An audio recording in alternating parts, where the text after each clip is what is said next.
أعوذ بالله من الشيطان الرجيم. بسم الله الرحمن الرحيم. واعتبروا يا أولي الأبصار.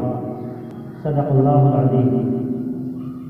وقال تعالى في موضع آخر: بسم الله الرحمن الرحيم. أولم نعمركم ما يتذكر فيه من تذكر وجاءكم النذير. صدق الله العظيم. غنیمت سمجھ زندگی کی بہار، غنیمت سمجھ زندگی کی بہار، کہ آنا نہ ہوگا یہاں بار بار. تیری کرنی کے ملے گے تجھ کو پھل، آج جو بوئے گا وہی کاٹے گا.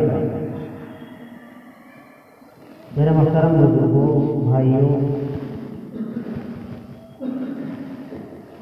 اس وقت جو قرآن کریم کی آیت مبارکہ پڑھی،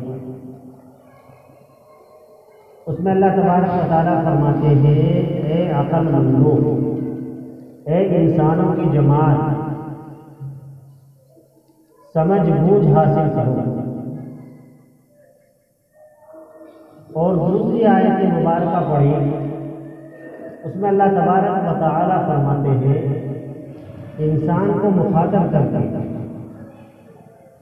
کیا ہم نے تمہیں عمر اس لیے دی تھی کہ تم عبرت حاصل نہ کرو،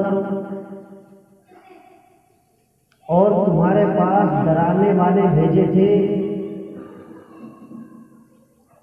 اس لیے تاکہ تم ان کی باتوں کو سمجھ کر آخرت کا خوف حاصل کرو.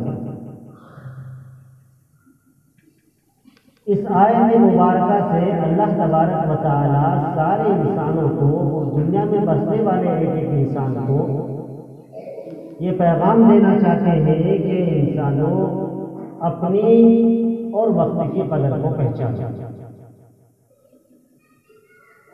جو لوگ وقت کی قدر کو پہچانتے ہیں، اس کی اہمیت کو جانتے ہیں، وہ دنیا میں بھی کامیاب ہوتے ہیں اور آخرت میں بھی کامیاب ہوتے ہیں. اور جو لوگ وقت کی قدر و قیمت کو نہیں پہچانتے، اپنے 2 گھنٹے 4 گھنٹے پوری رات چوراہوں پر بیٹھ کر عیاشیوں میں دوستوں رفقا کے ساتھ بیٹھ کر گزار دیتے ہیں، ادھر ادھر کی باتوں میں ملوث ہو کر زندگی گزار دیتے ہیں، تو وہ لوگ دنیا میں تو ناکام ہیں ہی، آخرت میں بھی ناکام. اس لیے فرمایا: فاعتبروا یا اولی الابصار. اے عقل مندو، عبرت حاصل کرو، کچھ سمجھ حاصل کرو، دین کی بنیادی چیزوں کو حاصل کرو اور اس کے مطابق زندگی گزارو. آدمی اگر وقت کی قدر و قیمت کو نہیں پہچانتا اور یہ سمجھتا رہتا ہے کہ یہ جسم ہمارا یہی سب کچھ ہے، جو کچھ کرنا ہے اس لیے کرنا ہے، بھاگ دوڑ، روزی روٹی، کمائی، جو کچھ ہے سب اس کے لیے ہے، وہ اس کی نہیں. اصل چیز جو ہے جس پر انسان کو محنت کرنی ہے، وہ انسان کے جسم کے اندر دوسری چیز ہے، وہ ہے روح. آدمی کو اصل محنت روح پر کرنی ہے، نہ کہ جسم پر. ہم لوگ محنت جسم پر کر رہے ہیں، نہ کہ روح پر. اس لیے در بدل کے ٹھوکریں کھانے پھر رہے ہیں. میں آپ کو ایک مثال دوں. ایک آدمی ہے اور کڑاکے کی سردی ہے، بہت سخت سردی ہے، اور اس کے پاس صرف ایک کمرہ ہے اور ایک سواری ہے. تو ایسے کڑاکے کی سردی میں اور کمرہ بھی اتنا چھوٹا کہ اگر سواری کو اندر باندھتا ہے تو خود باہر رہنا پڑتا ہے، اور اگر خود اندر جاتا ہے تو سواری کو باہر چھوڑنا پڑتا ہے. تو ایسی حالت میں اسے کیا کرنا چاہیے؟ اگر وہ سواری کو جانور پر رحم کھا کر اسے اندر باندھ دیتا ہے اور اپنے آپ خود باہر رہتا ہے تو خود مر جائے گا، تو سواری بھی بیکار ہے. لیکن اگر وہ سواری کو باہر چھوڑ کر خود اندر رہتا ہے تو اپنی جان بچا لے گا. اگر سواری مر بھی گئی تو دوسری حاصل ہو جائے گی. اسی کے ساتھ ساتھ آپ اس بات کو سمجھو کہ انسان کے اندر اصل روح ہے، ایک جسم ہوتا ہے اور ایک روح ہوتی ہے. آپ دیکھتے ہیں کہ میں فلاں جگہ پہنچ گیا، یا شیر نے میرے اوپر حملہ کر دیا، یا سانپ نے مجھے ڈس لیا، یا کسی نے میرے اوپر خواب میں تھپڑ مار دیا، فوراً آپ کی آنکھ کھلتی ہے تو آپ اوپر ہاتھ پھیرتے، پتہ لگا کہیں نشانی نہیں ہے، آپ پتہ نہیں کہاں کہاں گھوم رہے، آپ کو پتہ لگا میں تو یہیں بیٹھا۔ تو اس کا مطلب یہ ہے کہ جسم کہیں نہیں جاتا، جو تکلیف ہوتی ہے وہ روح کو ہوتی ہے، جو اس طرح کے خواب آتے ہیں آدمی کو، قرآن میں اس کا تذکرہ ہے وَمَا نَحْنُ بِتَأْوِيلِ الْأَحْلَامِ بِعَالِمِينَ۔ آدمی کی روح ادھر ادھر گھومتی ہے، پتہ نہیں کہاں کہاں بڑی پھرتی رہتی ہے۔ آدمی جس طرح کے خیالات لے کر رات کو سوتا ہے اسی کے مطابق اس کی روح عمل کرتی ہے۔ تو ہمیں اس جسم پر محنت نہیں کرنی ہے، اس روح پر محنت کرنی ہے۔ اگر وہ روح ہماری نیک ہو جائے گی تو انشاءاللہ کوئی کام غلط نہیں ہوگا۔ قبر میں آپ نے دیکھا ہوگا ہم مردے کو دفن کر کے آتے ہیں، 2-3 دن کے بعد لاش پھول جاتی ہے، پھٹ جاتی ہے، کچھ باقی نہیں رہتا، پھر آخر عذاب کس چیز کی ہوگا؟ تو اصل بات کہنے کی یہ ہے ہمیں ضرورت ہے روح پر محنت کرنے کی۔ جب روح پر محنت ہوگی تو جس چیز خود بخود بن جائے گا، پھر دنیا کی چیزوں کی طلب نہیں ہوگی۔ آج ہم نے جسم کو سب کچھ مان کر اسی کے لیے محنت کر رہے ہیں اور اسی کے لیے بھاگ دوڑ کر رہے ہیں، اس لیے دین کی بات سمجھ میں نہیں آتی۔ آدمی یہ سوچتا ہے کہ اگر میں نے یہ کام کرنا شروع کر دیا تو میں کھاؤں گا کیا؟ اگر میں چلنے میں چلا گیا تو 40 دن تک بچوں کو کون کھلائے گا؟ اگر میں نے 3 دن لگا دیے تو 3 دن میں گھر کی دیکھ بھال کون کرے گا؟ آدمی یہ سوچتا ہے، اور یہی سوچ اور یہی اس کا ذہن اس کو دوسری چیزوں کی طرف ڈال دیتا ہے، دین کی طرف آنے ہی نہیں دیتا۔ عبداللہ ابن مبارک تابعی ہیں جنہوں نے صحابی کی زیارت کی، اسے تابعی کہتے ہیں۔ ان کا ایک واقعہ یاد آیا، بڑے بزرگ، بڑے فقیہ، بڑے مجاہد، بڑے محدث تھے،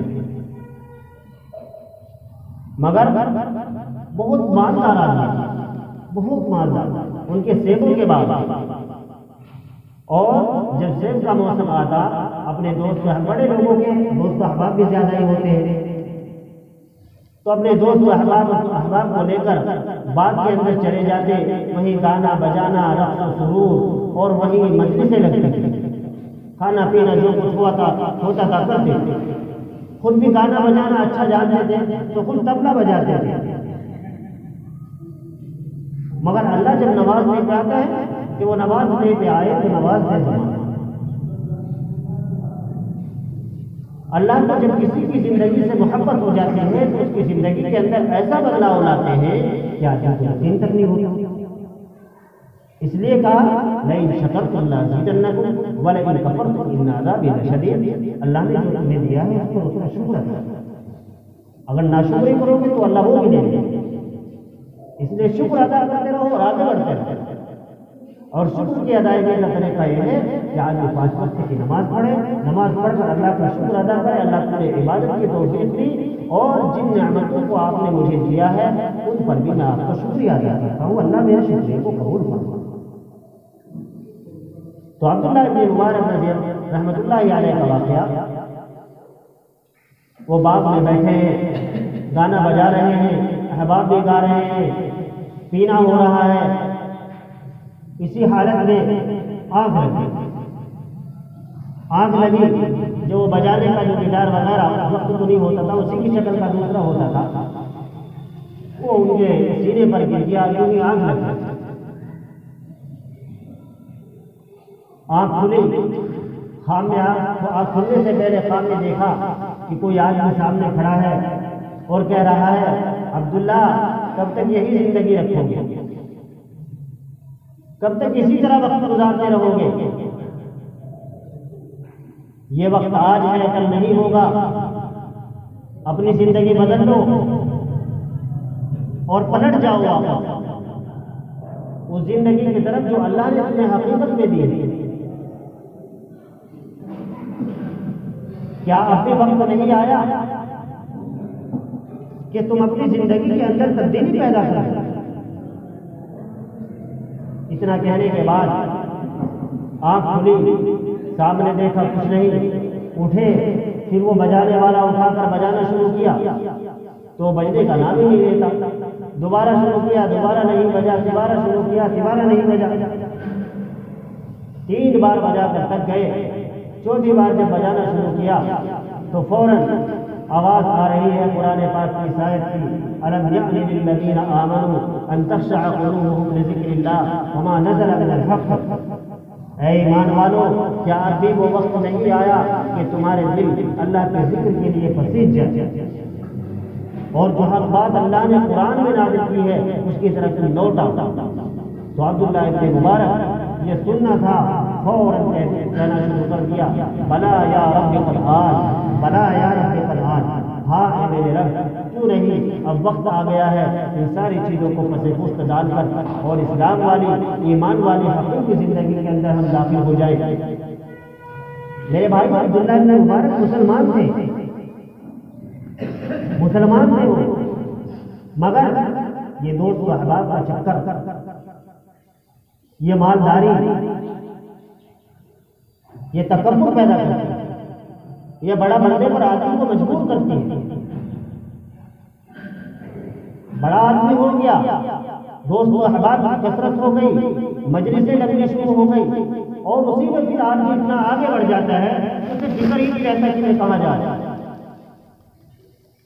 تو وہاں تک پہنچنے کے بعد اللہ نے فوراً زندگی کے اندر ایسا بدلاؤ پیدا کیا، فوراً کہا بلا یا رب قد آن، بلا یا رب قد آن، ہاں اے میرے رب اب وہ وقت آ چکا ہے کہ ہم اپنی زندگی کے اندر تبدیلی پیدا کریں۔ فوراً ساری چیزوں کو پس پشت ڈال دیا اور پیچھے پھینک دیا، سب دوست و احباب جدا ہو گئے، وہ باغ جس میں بیٹھ کر مجلسیں لگا کرتی تھی اسے اللہ کی راہ میں صدقہ کر،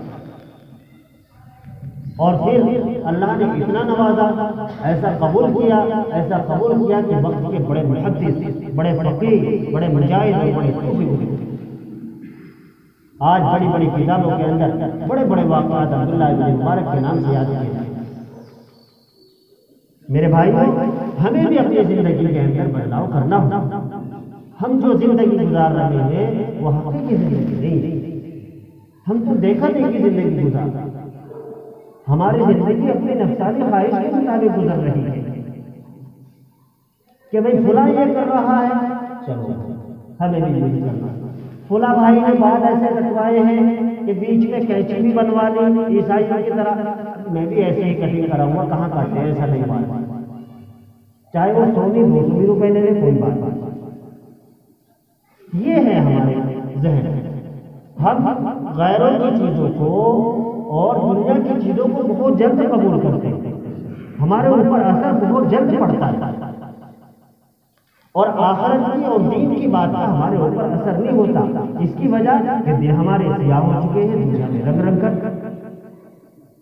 چکے ہیں، مل چکے ہیں، گر چکے ہیں، پورے دن جب کی بات کہ فلاں نے اتنا کما لیا، فلاں نے 2 پلاٹ لے لیے، فلاں نے اتنی بلڈنگیں بنا لی، فلاں کے گھر ٹائی بورڈ بھی ہے، فلاں کے گھر ہوم تھیٹر بھی ہے، تو ہمیں بھی لگانا چاہیے۔ تو ان باتوں کی وجہ سے آخرت کی باتوں کی طرف ہمارا ذہن نہیں جاتا، حالانکہ اللہ کا شکر ہے، مدارس ہے، مساجد ہے، ائمہ ہیں، دین کی بات بتانے والے موجود ہیں، جماعتیں چل رہی ہیں، لوگ دین کی بات سن رہے ہیں اور بتانے والے بتا رہے ہیں، لیکن میرے بھائیوں خود اپنے نفس کا جب آدمی محاسبہ نہ ٹٹولے نہ، سوچے نہ کہ میں کیا غلط کر رہا ہوں اور کیا صحیح کر رہا ہوں، تب تک زندگی کے اندر تبدیلی نہیں آتی۔ اللہ نے کیا فرمایا قرآن میں، ان اللہ لا یغیر ما بقوم حتی یغیروا ما بانفسہم، نہ ہو جس کو خیال خود اپنی حالت بدلنے کا، اللہ بھی اس کی حالت نہیں بدلے، پہلے کوشش اپنے سے کرو پھر اللہ کی مدد کرو۔ اگر تم کوشش نہ کرو، اگر وقت لگے ڈاڑی، یہ تو عمر ہی کیا ہوئی، کیا عمر ہوئی داڑھی رکھنے کے لیے، کوئی عمر ہے، ابھی تو جوانی شادی نہیں ہوئی، پھر رکھ لیں گے جب بوڑھے ہو جائیں۔ یہ بات دین کی چھوٹی سے چھوٹی مذاق اڑانے سے انسان خود تک پہنچ جاتا ہے، اس لیے ایسی باتیں اپنی زبان سے نہ نکالیں، اور غور کرو کہ اللہ نے جو یہ جان دی ہے اس کے اندر ہزاروں نعمتیں اللہ نے بے وقت کر دی ہیں، اور ہزاریں نعمتیں اللہ نے دے رکھی ہے، ایک ساتھ ہے کتنی بڑی نعمت، اگر وہ اٹک جائے تو آدمی ختم ہو جاتا ہے۔ اس کی قدردانی کرو، اور جس اللہ نے یہ دی ہے اس کی طرف لوٹ آؤ اور جھک جاؤ، اس کا جو حق ہے، جو اس نے فریضہ عائد کیا ہے، اس پر پورے اتر چلو۔ یہ وقت ہے سنبھلنے کا، ہو رہی ہے مثل برف عمر کم، رفتہ رفتہ آہستہ آہستہ قدم بقدم۔ آدمی کی زندگی برف کے مانند پگھل رہی ہے، پگھل رہی ہے۔ یہ برف کی کتنی بھی بڑی سیلی ہو، ایک دن وہ ختم ہو ہی جائے گا جب آدمی اس کو استعمال کرے گا، یا نہ بھی کرے وہ تب بھی ختم ہو جائے گا۔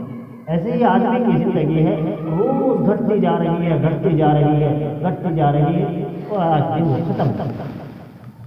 اس لیے آخرت کی فکر کرو، آخرت کی فکر ذہن میں ڈالو۔